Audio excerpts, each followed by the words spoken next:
ادھر آواز ٹھیک نہیں آ رہی. ہیلو. باس ساتھ آئے گا تیرے؟ ہیلو. کب تک پہنچے گا؟ اتوار کو. ہیلو. ہیلو. اس کے ساتھ ہی فون بند ہو گیا. ملک خاور کی بیگم خالدہ فون پر اپنے بیٹے سے مخاطب تھیں.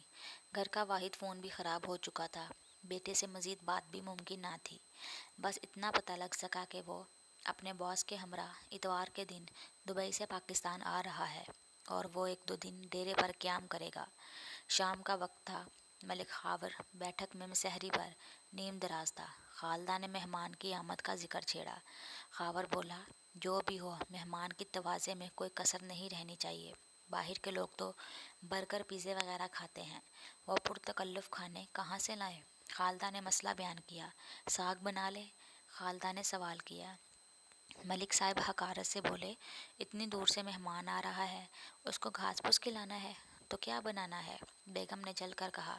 خاوند دھیمے لہجے میں بولے، ارے نیک بخت، کوئی گوشت وغیرہ کا سالن کر لے، اپنی لاش تو رکھ لے. اپنا گوشت بناؤں کیا؟ خالدہ جھلا گئی. خاور کچھ دیر خاموش رہے.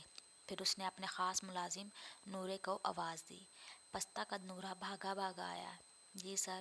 نورا آتے ہی بولا. مالک نے پوچھا، کوئی ڈنگر ذبح والے کھڑے ہیں؟ نورا زہر پر زور دے کر بولا، ایک بھینس تو بیماری سے مر گئی تھی. پچھلی عید پہ 2 بکرے. ملک صاحب 2 میمنے ہیں، مگر وہ بہت چھوٹے ہیں. ملک خاور نے سر پکڑ لیا. نورا جھٹ سے بولا، صاحب وہ شیرو. خبردار. ملک نورے کو کھا جانے والی نظروں سے دیکھ کر بولے. نورا گنگ ہو گیا. آخر ملک نے اپنے مرغ شیرو کو اتنے لاڑ سے جو پالا تھا، اس کی خوراک میں بادام، پستہ، اخروٹ اور نہ جانے کیا کیا ہوتا تھا. ارد گرد کے دیہاتوں میں شیرو کا چرچا تھا. اب اپنی لاج کہاں گئی ملک صاحب؟ خالدہ نے تمسخر اڑایا. کچھ وقت کے لیے سناٹا چھا گیا. ٹھیک ہے نورے. ملک صاحب نے سکوت توڑا. شیرو کو پکڑ اور سالن بنوا.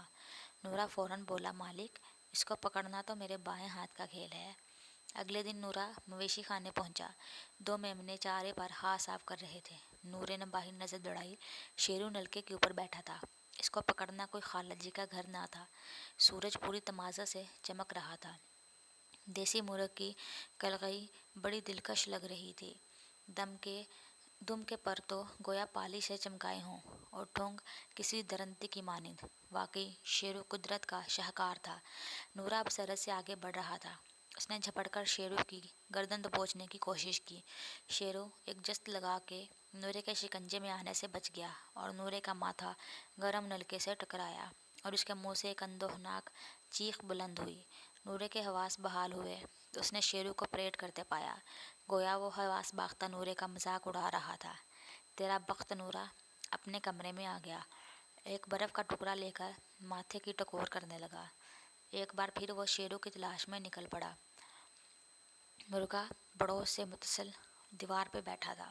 نورے کو دیکھ کر اس نے اپنا پنجہ دیوار پر مارنا شروع کر دیا، گویا نورے کو للکار رہا ہو. نورے نے برف پھینکی اور پوری طاقت کے ساتھ دیوار کی طرف دوڑا. جیسے ہی وہ چھلانگ لگانے لگا، اس کا پاؤں پھسلا اور وہ سیدھا دیوار میں جا ٹکرایا. دیوار کچی تھی. وہ برابر کے گھر کے باورچی خانے میں گرا. پڑوسن نورے کو برا بھلا کہنے لگی. شیرو نے عقب سے فتح کا نعرہ بلند کیا. زخمی نورے نے حکیم کی دکان کا رخ کیا. راسخ العزم نورا تمام تر چوٹوں کے باوجود شیرو سے بدلہ چاہتا تھا. نورے نے قریبی گاؤں سے گڑ اور گھی کی مٹھائی لی، اس میں زہر ملایا اور مویشی خانے کے باہر رکھ دی.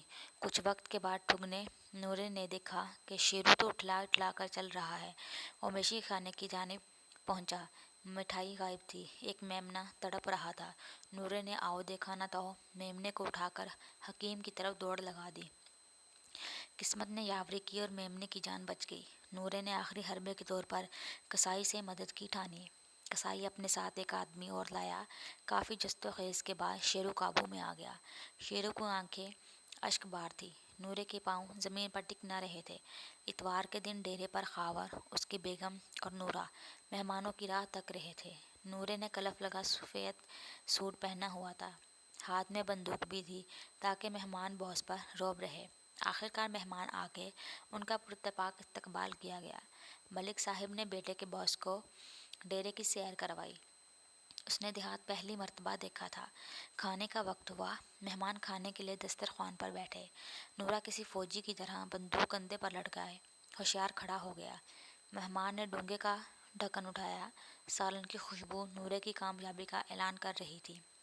اس کی شادمانی کا ٹھکانہ نہ تھا۔ باس نے خاور کے بیٹے کے کان میں کچھ کہا۔ لڑکا بولا، کوئی ساگ نہیں کھانے میں؟ میزبان ملک خاور پریشانی کے عالم میں بولے، کیوں بیٹا، خیریت؟ باس بولا، انکل ہم شاہکاری ہوں، ماس مچھلی نہیں کھاتا۔